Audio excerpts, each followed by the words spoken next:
स्वागत है आप सभी का मेरे चैनल में।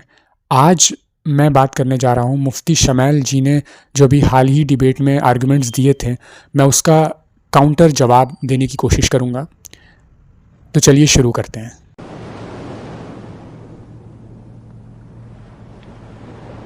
मुफ्ती साहब जी कॉन्टिंजेंसी को लेके बहुत ज़्यादा पैशनेट थे। उनके हिसाब से कॉन्टिंजेंसी का जो आर्गुमेंट उनका था वो एक स्ट्रॉन्ग प्रूफ है गॉड के होने का, और इसको वो ये इनफाइनाइट रिग्रेशन ऑफ कॉजेज़ भी बोलते हैं। एक्चुअली में इसका मतलब क्या होता है कि हर चीज़ किसी न किसी चीज़ पे डिपेंडेंट है, तो ये साइकिल डिपेंडेंसी की इनफाइनाइट नहीं हो सकती, और कहीं ना कहीं ये स्टॉप लगना चाहिए, और इसी स्टॉप को ये कहते हैं नेसेसिटी, और इसी नेसेसिटी को ये कहते हैं गॉड। सो पहली बात, ये जो इनफाइनाइट रिग्रेशन ऑफ कॉजेज़ वाली साइकिल है ये इम्पॉसिबल है, ये कहना ये आपका अपना अजम्पशन है। ये साइकिल पॉसिबल हो सकती है। मैथमेटिकल कोहेरेंस, मैथमेटिक्स में भी अगर आप देखें तो इन्फिनिटी पॉसिबल है, कंसेप्चुअली पॉसिबल है। इसी तरीके कुछ मॉडल्स हैं जैसे कि साइक्लिक यूनिवर्स मॉडल, जो इस चीज़ को अलाउ करता है कि यूनिवर्स इनफाइनाइटली एग्जिस्ट कर सकते हैं। साइक्लिक मॉडल अगर आप नहीं जानते तो आपने देखा होगा कि यहाँ पर यूनिवर्स एग्जिस्टेंस में आता है, फिर कॉन्ट्रडिक्ट करता है, फिर एग्जिस्टेंस में आता है। तो ये एक रिपीटेडली प्रोसेस है। ये इसको हम लोग साइक्लिक मॉडल ऑफ यूनिवर्स कहते हैं।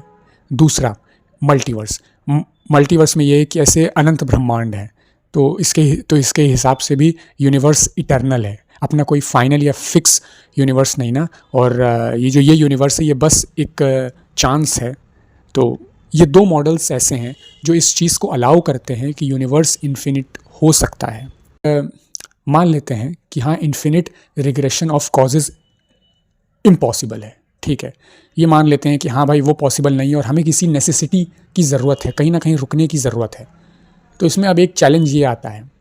पहली बात, वो जो नेसेसिटी की हम बात कर रहे हैं वो नेसेसिटी गॉड नहीं हो सकता, वो नेसेसिटी क्वांटम फील्ड हो सकती है, वो नेसेसिटी ब्लाइंड फोर्सेस हो सकती हैं। ब्लाइंड फोर्सेस जैसे कि इवोल्यूशन बाय नेचुरल सिलेक्शंस, इनको हम ब्लाइंड फोर्सेस कहते हैं। फ्लक्चुएशंस हो सकते हैं। आपने क्वांटम फ्लक्चुएशंस के बारे में सुना होगा कि ऐसे पार्टिकल्स होते हैं जो खुद ब खुद एग्जिस्टेंस में आते हैं और ख़ुद ब खुद एग्जिस्टेंस से चले जाते हैं। तो वो जो फ्लक्चुएशंस हैं, तो वो एक सबूत है कि ऐसी फ्लक्चुएशंस भी हो सकती हैं। इन्हीं फ्लक्चुएशंस के कारण हो सकता है बिग बैंग एग्जिस्टेंस में आया हो। सो अब हम ये बात करते हैं कि why that necessity can not be God, मतलब वो नेसेसिटी गॉड नहीं हो सकती। लॉजिकली अगर आप देखें, अगर लॉजिकली बात करें तो गॉड एक इंडिपेंडेंट इंटिटी है, एक कॉन्शियस इंडिपेंडेंट इंटिटी है, और कोई कॉन्शियस इंडिपेंडेंट इंटिटी ब्रेन के बाहर अभी तक इसका हमारे पास कोई एविडेंस नहीं ना, कोई प्रूफ नहीं ना कि ऐसी कोई एंटिटी एग्जिस्ट करती है। दूसरा, ये यूनिवर्स एक ब्रूट फैक्ट हो सकता है, मतलब कि ये यूनिवर्स है और इसको अब इससे ज़्यादा एक्सप्लेन करने की हमें ज़रूरत नहीं है। इस चीज़ को एक्सेप्ट करना चाहिए कि बस ये यूनिवर्स एग्जिस्ट करता है, जस्ट एक्सेप्ट इट, एंड अब इसका कॉज फाइंड करने की कोशिश मत करो। If God exist, then suppose कर लेते हैं हम कि गॉड एग्जिस्ट करता है, ठीक है, वो गॉड है, वो इंटेलिजेंट बीइंग है। बट अगर हम इसको मान लेते हैं तो उसमें चैलेंजेस ये आते हैं कि वो गॉड क्या किसी स्क्रिप्चर पे बेस्ड वाला गॉड है, क्योंकि जो स्क्रिप्चर्स लिखे गए हैं वो भी तो अजम्पशंस हैं। मतलब अगर गॉड टाइम के बियॉन्ड रहता है या यूनिवर्स के बियॉन्ड रहता है तो उसकी रेवलेशन आप तक पहुंची कैसे? ये तो बहुत इलॉजिकल चीज़ होगी कि उसकी रेवलेशन आप तक कैसे पहुंची।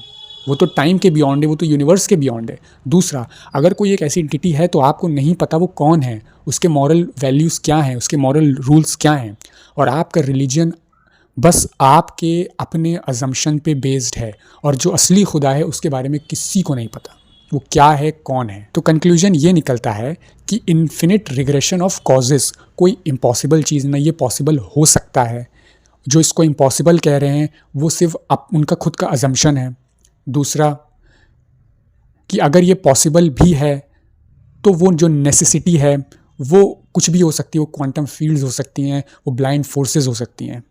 तीसरा, कि अगर मान भी लेते हैं कि वो गॉड है या कोई इंटेलिजेंट बीइंग है, तो उसमें चैलेंजेस ये आते हैं कि वो इंटेलिजेंट बीइंग, ऐसा कोई बीइंग एग्जिस्ट करता है, इसका हमारे पास आज तक कोई लॉजिकल एविडेंस भी नहीं ना, प्रैक्टिकल एम्पेरिकल तो है भी नहीं ना, लॉजिकल भी एविडेंस नहीं है। एंड चौथा कि वो गॉड आपके स्क्रिप्चर वाला गॉड नहीं है, आपके जो स्क्रिप्चर वाला गॉड है वो आपका अपना है, और जो रियल गॉड है वो आज भी अननोन है। सो अगर आप यहाँ तक बने रहें तो आपका शुक्रिया, और अगर आपको मेरी वीडियो पसंद आई है तो प्लीज़ इसे लाइक करिए। Thanks for watching.